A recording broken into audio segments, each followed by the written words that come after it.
지난 시간 이제 요한복음 2장 보기 시작했는데요. 가나의 혼인잔치에서 물로 포도주를 만들어 주심으로 첫 표적을 보여주신 예수님.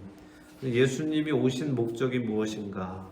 부끄러움을 당할 수밖에 없는 우리를 부끄럽지 않은 사람이 되게 하시기 위해서 오셨다 하는 것을 첫 번째 표적을 통해서 보았습니다. 로마서 10장 11절은 이렇게 말씀하세요. 누구든지 그를 믿는 자는 부끄러움을 당하지 아니하리라 하셨어요. 예수님을 믿는 자는 부끄러움을 당할 수밖에 없는 우리의 삶인데도 불구하고 그의 이름을 믿기 때문에 부끄러움을 당하지 않게 하신다.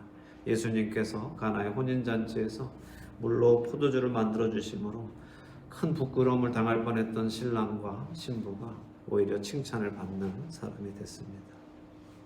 예수님이 이 땅에 오신 이유는 부끄러움을 당할 우리의 부끄러움을 대신 당하시고 우리는 칭찬받는 자들, 또 하나님께 받아들여지는 자들이 되게 하시기 위함입니다.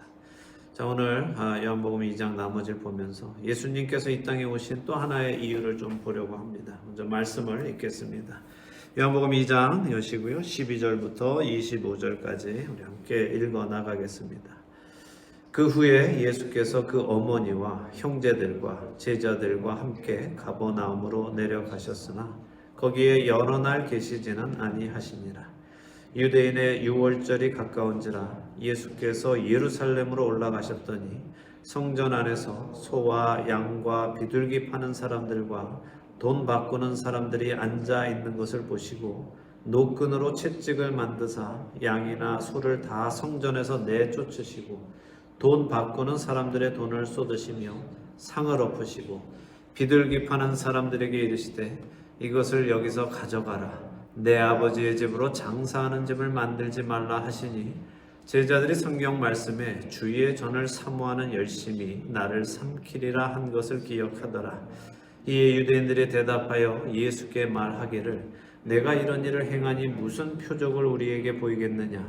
예수께서 대답하여 이르시되 너희가 이 성전을 헐라 내가 사흘 동안에 일으키리라. 유대인들이 이르되 이 성전은 46년 동안의 지었건을 네가 3일 동안에 일으키겠느냐 하더라. 그러나 예수는 성전된 자기 육체를 가리켜 말씀하신 것이라. 죽은 자 가운데서 살아나신 후에야 제자들이 이 말씀하신 것을 기억하고 성경과 예수께서 하신 말씀을 믿었더라. 6월절에 예수께서 예루살렘에 계시니 많은 사람이 그의 행하시는 표적을 보고 그의 이름을 믿었으나 예수는 그의 몸을 그들에게 의탁하지 아니하셨으니 이는 친히 모든 사람을 아시며 또 사람에 대하여 누구의 증언도 받으실 필요가 없었으니 이는 그가 친히 사람의 속에 있는 것을 아셨음이니라. 아멘. 자, 어떤 얘기가 기록되어 있어요? 예수님께서 성전에 가셔서 어떻게 하셨어요? 성전을 우리가 흔히 말하는 성전 정화 사건 이런 말이에요. 다른 복음서 마태, 마가, 누가 복음에도 다 기록이 되어 있는데, 근데 그 공관 복음에는 이 예수님께서 이 성전에서 장사하는 자들 이걸 다 이렇게 내쫓고 뒤집고 하시는 이 장면이 마지막 유월절에 들어가셔서 마지막 유월절을 지키기 위해서 들어가셔서 성전에 가셔서 하신 일로 기록이 되어 있어요.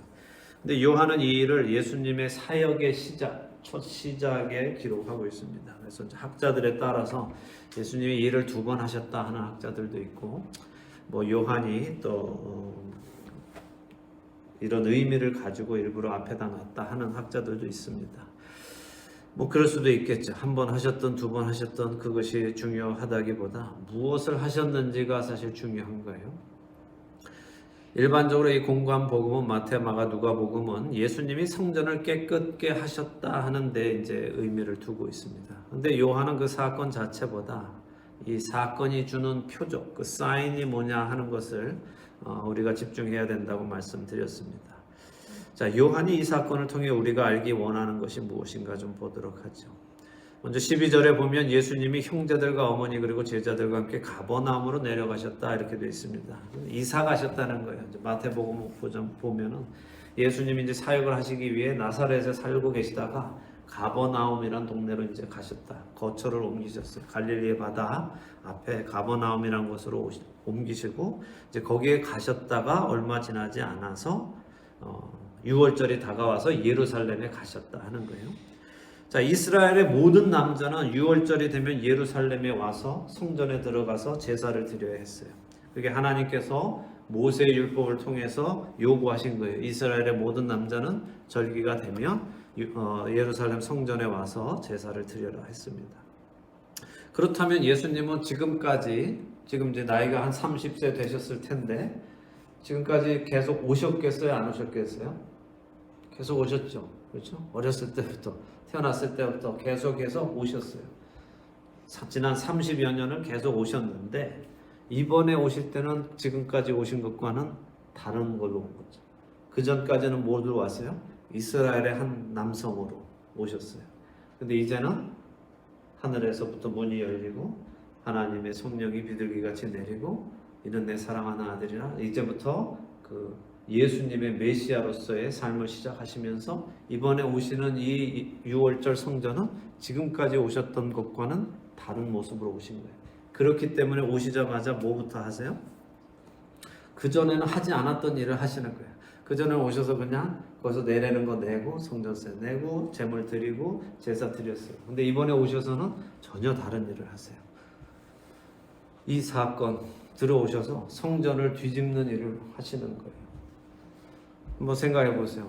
장사 잘하고 있는데 누가 와서 오자마자 막 뒤집어내고 막 채찍을 만들어서 소, 양 막 다 몰아내고 막 하고 있으면 저 사람 미친 사람 아닌가?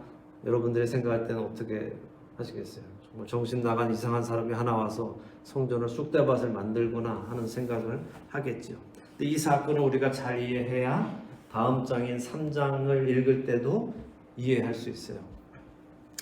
자, 6월절에 예루살렘에 오셔서 왜 예수님은 이걸 다 이렇게 뒤집으셨을까요?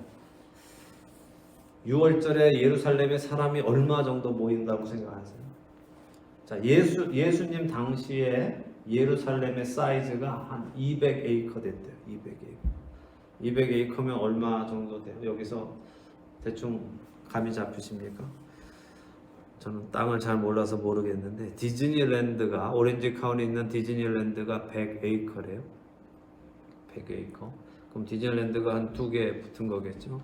시월드가 200에이커 정도 된다고 하더라고요.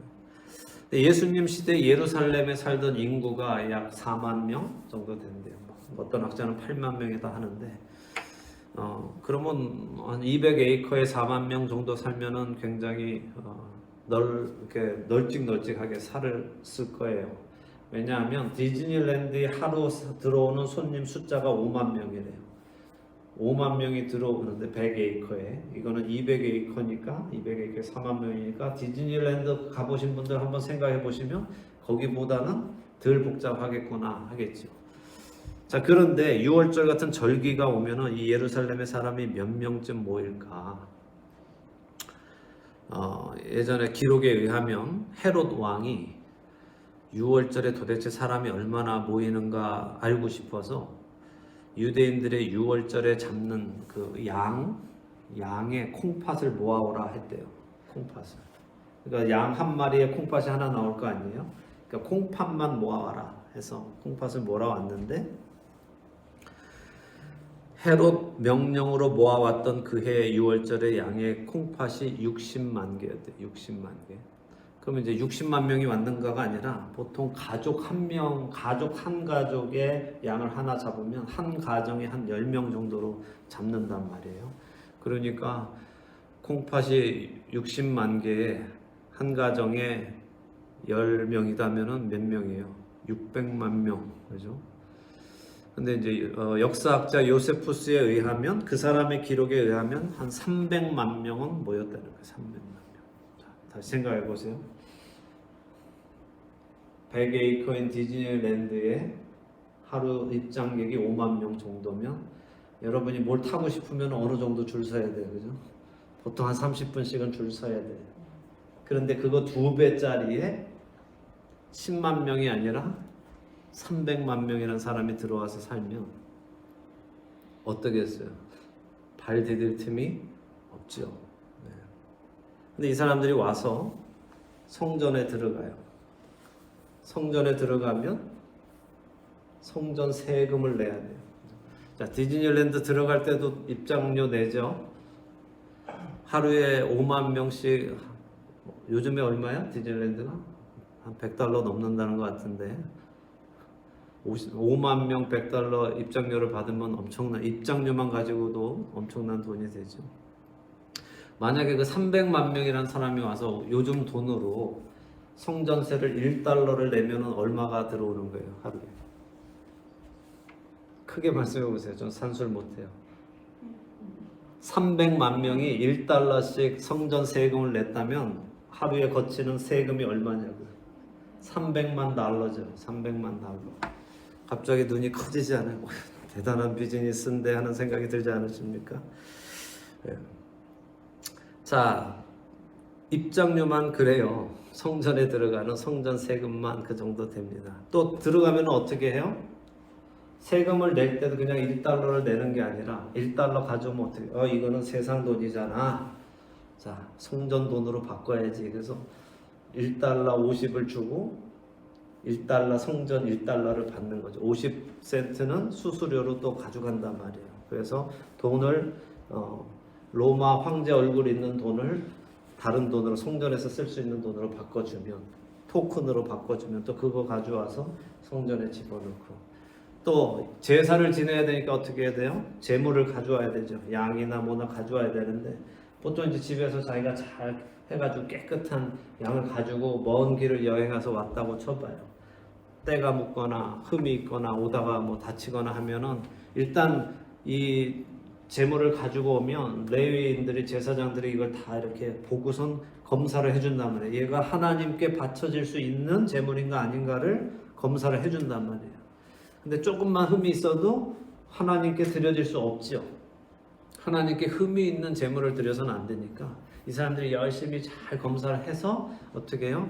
얘 여기 흠이 있어요. 안 돼요. 이거 하나님께 드릴 수 없습니다. 하면은 이 사람은 이거 가져온 제물 어떻게 해야 됩니까? 이거 못 드리니까 이거는 그 동네 어디서 팔든지 아니면 성전에 제물 파는 곳에 가서 얘는 주고 성전에서 팔고 있는 제물 다른 걸 또 사야 되죠. 그러니까 비즈니스가 어느 정도 되겠어요.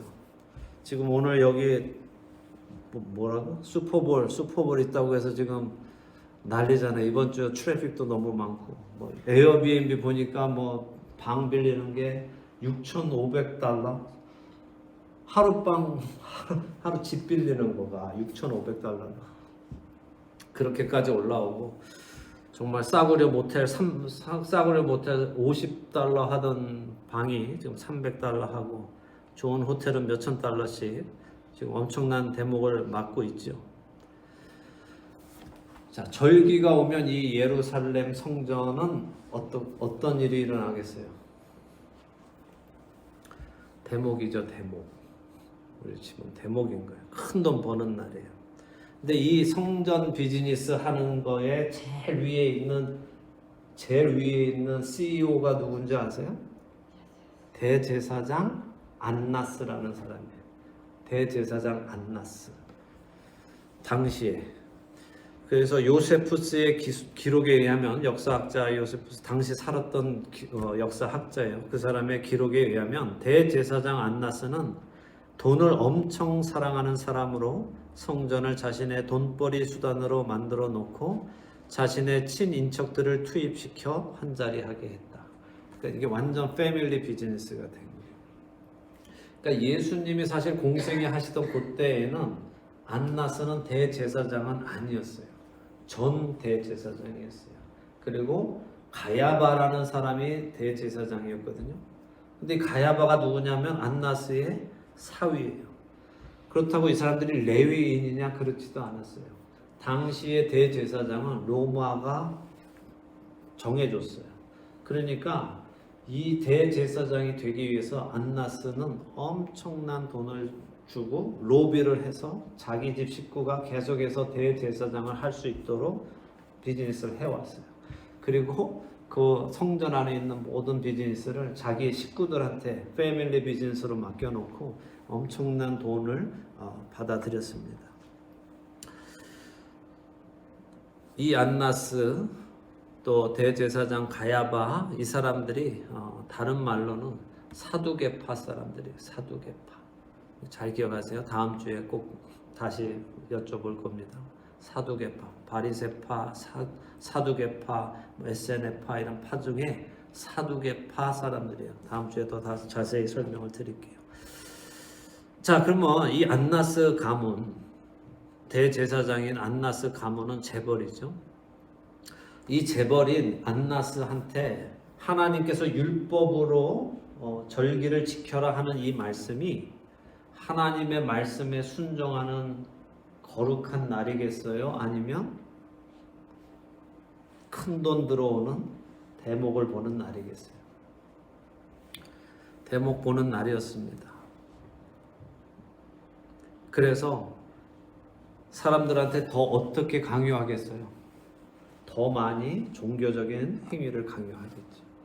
사람들이 절기에 안 오면 안 돼라고 사람들한테 절기에 더 많이 오라고 인크로지 하겠어요, 안 하겠어요? 자꾸 권면하겠어요, 안 하겠어요? 자꾸 와야 자기한테 돈이 되니까 더욱 열심히 종교적인 행위들을 강요시켰어요, 사람들에게. 그러니까 사람들은 더 올 수밖에 없었죠. 안타깝게도 요즘 시대에도 행사 좋아하는 교회들이 있어요. 만약에 행사가 성도와 하나님의 관계가 더 깊어지는 데 쓰임받는 일이라면 자주 하면 좋아요. 그런데 교회 재정이 부족해서 부흥회하고 교회 재정이 부족해서 특별 새벽 기도하고 이런 식으로 해서 사람들이 일주일에 하루 이틀 나오는 것보다 일주일 내내 교회 나오게 해서 매일 헌금을 걷고 매일 특정 작정 헌금들을 해서 재정을 모으려는 사람들도 슬프지만 적지 않습니다. 성경은 돈을 사랑하는 것이 일만 악의 뿌리라고 말씀하셨어요. 돈이 일만 악의 뿌리가 아니라 돈을 사랑하는 것이 일만 악의 뿌리라 하셨습니다. 하나님을 팔아서 돈 벌려고 하면 안 됩니다. 하나님은 만홀히 여김을 받을 분이 아니십니다. 인간의 그런 잔머리에 속지 않으세요. 그렇게 하나님의 이름을 팔아서 자기 배를 채우는 자들은 하나님께서 반드시 심판하십니다. 자, 예수님은 얼마나 온유하신 분이, 우리가 알기로 예수님은 얼마나 사랑하시는 분이고 온유하신 분이고 자비로운 분이시고 생전가에 화 한 번 안 내실 것 같은 그분이 여기 들어오셔서는 어떻게 하셨어요? 채찍을 만드시고 분노하시면서 우리가 요한복음 1장 나누면서 하나님께 갈 수 없는 죄인이 하나님께 갈 수 있게 된 것이 뭐라고 말씀드렸어요? 율법이라 말씀드렸죠. 율법이 그래서 은혜라고 말씀드렸죠.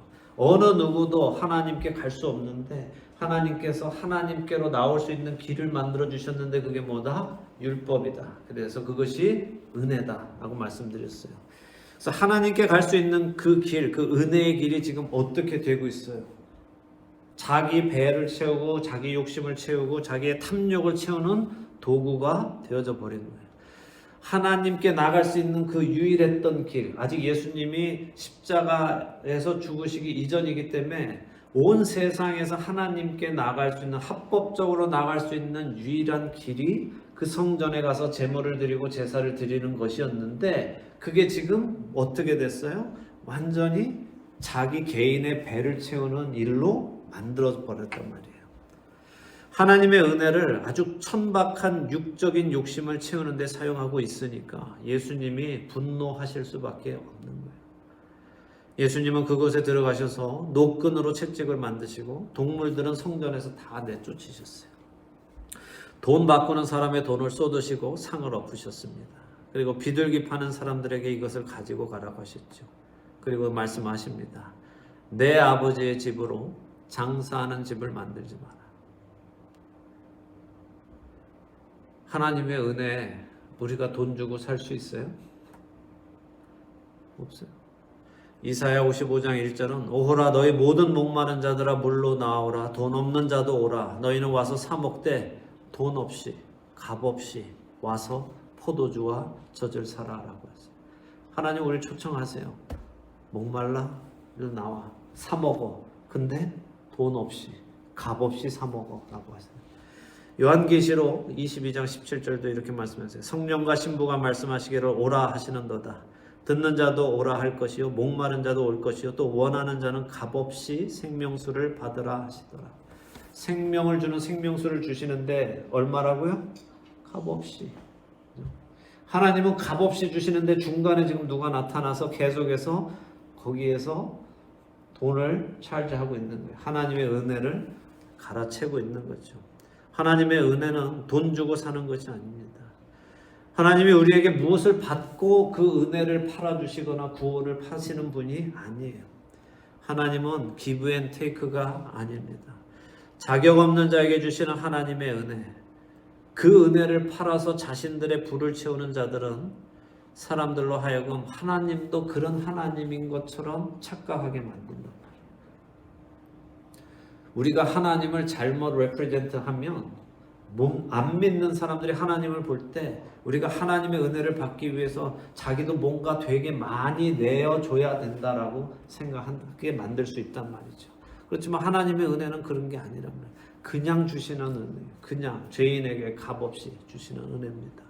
더 많이 섬기고 더 많이 바치고 더 많이 헌신하면 더 많이 주시고 더 많이 채우시는 하나님으로 가르쳐서는 안 돼요. 지극정성으로 하나님을 섬기면 하나님이 감동해서 복을 준다는 것은 세상에서 만들어낸 사람들이 만들어낸 신일 뿐이지 천지를 만드신 하나님의 모습은 아닙니다. 그런 거짓말에 속지 마세요. 사랑을 돈으로 살 수 있어요? 어떻게 사랑을 돈으로 살 수 있습니까? 하나님의 사랑을 돈으로 살려고 생각하지 마세요. 우리는 사랑할 만한 대상을 사랑하지만 하나님은 사랑받지 못할, 사랑할 수 없는 그런 대상을 사랑하세요. 여러분과 제가 하나님께 사랑받는 이유는 우리한테 어디 예쁜 구석이 있어서가 아니라, 내 마음이 착해서가 아니라, 내가 무슨 선한 일을 해서가 아니라, 내가 교회를 섬겨서가 아니라 그분이 사랑의 하나님이시기 때문에, 그분의 성품이 사랑이기 때문에 그 사랑을 온전히 받아 누리시기 바랍니다. 그 사랑을 사려고 하지 마세요. 그 사랑을 좌지우지하려고 하지도 마세요. 하나님의 사랑을 온전히 누리시는 여러분 되시기 바랍니다. 자, 예수님은 하나님께서 은혜로 베푸신 성전이에요. 예수님이 성전이에요. 사람이 하나님께 올 수 있었던 유일한 장소가 성전이었는데 이제는 장사하는 곳이 되어버렸잖아요. 이렇게 사람이 지은 성전, 사람의 손으로 지은 성전, 그 성전은 이제 다 무너뜨리고 어떤 성전을 지으신다? 하나님이 친히 만드시는 성전, 그게 예수 그리스도라는 거예요. 성전은 뭐 하는 곳? 죄인이 하나님을 만나는 곳, 그죠? 그런데 지금까지는 사람이 지은 그 성전에서 사람이 가서 하나님을 만났는데 이제는 그건 무너뜨리고 하나님께서 친히 지으시는 성전, 예수 그리스도 안에서 하나님을 만나는 일을 우리에게 시작하신다는 거예요. 사람과 하나님이 만나는 그 성전을 예수 그리스도를 통해서 지으시겠다고 말씀하시는 거예요. 그래서 예수님 말씀하십니다. 이 성전을 헐라 내가 사흘 동안에 일으키리라. 근데 이 말씀은 사람들은 물론이고 제자들도 이해하지 못했다고 요한이 쓰고 있죠. 그러나 훗날 예수님께서 죽은 자 가운데서 사흘 만에 살아나신 후에 이 말씀이 기억났고 그리고 믿게 되었다라고 요한은 기록합니다. 그런데 이건 나중의 일이고 그 당시에는 요한과 제자들이 얼마나 당황했겠어요. 이제 막 들어갔단 말이에요. 성전에 들어갔는데 갑자기 들어가시자마자 막 이걸 뒤집어 엎고 막 채찍 만들어서 막 이러니까 제자들이 표정이 어땠을 것 같아요? 아, 이분 왜 이러지? 그러면서 무슨 말씀이 생각났대요? 주의 전을 사모하는 열심히 나를 삼키리라. 이게 무슨 말씀이냐 하면, 자 보세요. 우리 종종 마켓이나 식당 같은 데 가서 막 행패 부리는 사람 보죠. 뭐 식당에 그런 일 없습니까? 뭐 이거 다시 만들어내 뭐 막 뒤집어 뭐 하는 사람들 없어요. 식당에서도 막 그런 사람들 있고 옷가게에서도 마찬가지고 막 이렇게 행패 부리는 사람들이 있어요. 막. 그런데 카지노에는 행패 부리는 사람이 없어요. 카지노에 가면 행패 부리는 사람이 없어요. 이러지 마십시오 여러분들. 네 하고 다 조용히 해요. 왜 그런 줄 아세요? 카지노의 뒤에는 마피아가 있기 때문에. 거기서 행패 잘못 부리면 쥐도새도 없이 사라지기 때문에, 그걸 알기 때문에 거기서는 안 한단 말이에요. 그런데 식당이나 마켓 같은 데는 그냥 만만하니까 행패를 부린단 말이죠. 근데 큰 데 가면 행패를 안 부려요. 자, 성전이 지금 대제사장이, 사두개인들이 자신들의 이 성전을 이용해서 돈을 벌어 먹는 거를 일반 서민들이, 당시의 백성들이 알았겠어요? 몰랐겠어요? 알죠. 당연히 알죠. 이거 아주 장사 속으로 이렇게 해먹는구만, 다 안단 말이에요. 바가지 씌우는구나. 그렇지만 할 수 없이 한단 말이죠. 안 할 수 없으니까. 제사는 드려야 되니까 할 수 없이 해왔는데 지금 예수님이 오셔갖고 그걸 뒤집어 엎으셨단 말이에요. 그러니까 사람들은 일단 좋아할 거죠. 자기들의 속이 시원해지지. 지금까지 우리가 억울하게 돈 더 주고 이렇게 해왔는데 저분이 다 뒤집어 엎네 하고 박수 친단 말이에요. 근데 제자들 입장에서는 어떻겠어요? 아이 큰일 났네. 대제사장 뒤에 이 장사꾼 뒤에 대제사장이 있는데 대제사장 밑에 군인이 얼마나 많은데 뭐 잘못 걸리면 그냥 데려가서 조용히 사라질 수도 있는데 이거 잘못하면 죽겠구나라고 생각했다는 거예요. 예수님이 죽겠구나, 이거 큰일 났구나, 무서운 놈을 건드렸어 라고 생각하는 거예요. 야, 저분 큰일인데, 잘못하면 죽겠는데, 그 정도로 대단한 일을 지금 시작하신 거예요. 우리로 치면 카지노에 가서 행패를 부린 거나 마찬가지란 말이에요. 마피아들 다 나와 막 이렇게 한 거나 비슷한 일을 하신 거예요. 얼마나 무서운 일을 한 거예요. 자, 그래서 예수님의 등장과 함께 예수님은 누구하고 부딪히는 거예요? 안나스라는 대제사장하고 부딪히는 거죠. 안나스라는 대제사장, 사두개파의 두목하고 예수님하고 제일 처음에 요한복음 시작에 만나자마자 딱 부딪히는 거예요. 결국 이 안나스 대제사장의 농간에 의해서 예수님은 나중에 재판을 받으시고 빌라도에게 넘겨주시고 십자가에 못 박혀 죽었어요. 제자들이 생각한 그 일이 그대로 일어나요. 누구를 통해서? 안나스를 통해서. 예수님을 잡아오게 시키는 게 안나스고, 제일 처음에 데려와서 재판을 받은 곳이 안나스의 집에서 안나스가 재판을 하고 넘겨주고 다 일이 일어난단 말이에요. 그러나 말씀드린 대로 사람들은, 군중은 좋아했죠. 박수 쳤어요. 와, 속이 아주 시원하네 저거 그냥 했단 말이에요. 그런데 속은 시원해서 그 사람들이 예수님을 막 대단하십니다 막 쫓아왔는데 예수님은 그런 호응에 자신을 맡기시지 않았어요. 왜냐하면 그들의 마음속에 있는 것을 다 아시기 때문이다 라고 하셨죠. 그들이 지금 무엇 때문에 예수님께 환호하고 있는지 아시기 때문에 거기에 마음 두시지 않으셨다는 거예요. 그게 2장까지의 말씀입니다. 자, 오늘 말씀을 통해 우리가 기억해야 할 것이 이거예요. 저는 이 장면을 읽을 때마다 그랬어요.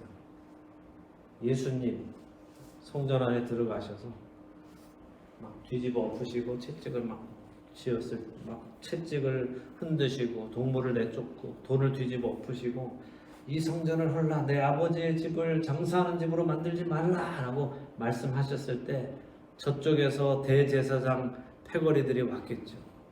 쭉 와서 네가 무슨 권세로 이런 일을 하느냐, 우리한테 말하라 라고 했을 거예요. 그때 저는 예수님 뒤에서 자식들, 우리 주님이 누군데 이렇게 하고 있었을 거라고 늘 생각하고 있었단 말이에요. 그런데 어느 날 예수님이 저한테 너는 왜 여기 있어? 라고 하시는 거예요. 무슨 얘기인 줄 아세요? 예수님이 성전에 들어서 다 뒤집고 대제사장 패거리들과 딱 맞닥뜨리셨는데 저는 제가 이쪽에 예수님 뒤에서 이러고 팔짱 끼고 있었다라고 생각했단 말이에요. 근데 예수님께서 저에게 하시는 말씀이 너도 절로 가야지 라고 하시는 거예요. 제가 생각해 보니까 나는 무슨 생각으로 내가 예수님 사이드에 있다고 생각했었나? 오늘 나라는, 자, 예수님이 죽고 십자가에서 죽으시고 부활하시고 난 다음에 새로운 성전을 세우셨어요. 그분의 몸이 되는 사람들은 성전이 되는 거죠. 그래서 우리 성도가 다 성전이라고 신약 성경은 우리한테 말씀하세요. 우리가 곧 성전이라고 말씀하세요. 오늘 나라는 성전에 예수님이 찾아오신다면 예수님은 어떻게 하실 것인가? 오늘 여러분이라는 성전 안에 예수님이 찾아오시면 예수님은 뭘 하실 것인가? 채찍을 만드시겠어요? 뭘 뒤집어 엎으시겠어요? 예수님은 여러분이라는 성전에가 되고 뭐라고 말씀하시겠어요? 내 아버지의 집을 장사하는 집으로 만들지 마 라고 말씀하시겠어요? 안 하시겠어요? 저는 그랬어요. 저는 제가 잘하고 있다고 팔짱 끼고 뒤에 예수님 뒤에 서 있었는데 예수님이 너도 저리 가 하셔서 저도 저쪽으로 가서 할 수 없이 이거 나도 다 뒤집어져야 되는구나. 깨끗하게 되어져야 되는구나. 내 안에 나라는 성전 안에 나는 무엇을 가지고 하나님의 집을 더럽히고 있었는가 생각해 보게 되더라는 거예요. 오늘 예수님이 여러분 안에 오시면 여러분은 예수님은 여러분에게 뭐라고 하실 겁니까? 곰곰이 생각해 보세요. 저처럼 괜히 팔짱 끼고 예수님은 나라는 성전에는 아무것도 하실 것이 없다라고 생각하시면 큰일 납니다. 너도 저쪽으로 가라는 말씀을 음성을 들을 수 있게 되기를 바라요. 그분으로 인해 지어지는 새로운 성전, 사람의 손으로 지은 것이 아니라 하나님이 친히 지어주셨기 때문에 그 예수님이라는 성전은 타락하지도 않고 무너지지도 않고 영원히 든든히 섭니다. 예수 그리스도를 통해 믿는 자라면 누구든 하나님을 만날 수 있게 되는 새로운 성전. 더 이상 재물을 가지고 나오지 않아도 되고 제사를 지내지 않아도 되는 성전이 생겼어요. 예수님이 친히 우리의 대제사장이 되시고 예수님이 친히 제물이 되셨고 예수님이 친히 피를 흘려서 세우신 그 성전, 그 성전이 되시기 위해 오셨다는 것을 요한복음 2장은 우리에게 또 새로운 사인으로 보여주시는 거예요. 하나님 팔아서 배 채우는 대제사장과 같은 사람이 되지 않아야 합니다. 이름이 재밌잖아요. 대제사장이에요. 이름이 대제사장. 얼마나 거룩한 이름이에요. 세상에서 가장 거룩한 이름 아니겠어요? 하나님의 대제사장이니까 가장 거룩한 그 이름을 가지고 그 사람이 한 일은 자기 배를 채우는 일이었어요. 탐욕을 채우는 일을 한 사람입니다. 종교를 이용해서 자신의 욕심을 채운 사람이에요. 그런 사람은 그리스도인이 될 수 없죠. 우리도 그리스도인이라는 세상에서 가장 거룩한 이름, 고귀한 이름을 받았어요. 그렇다면 이제 내 안에 종교적인 성전은 무너뜨려야 됩니다. 그리고 예수님이 그 몸으로 세우신 새로운 성전, 그 성전의 일부가 되어서 주 안에서 지어져 나가는 깨끗한 성전이 되는 우리가 되기를 축원합니다.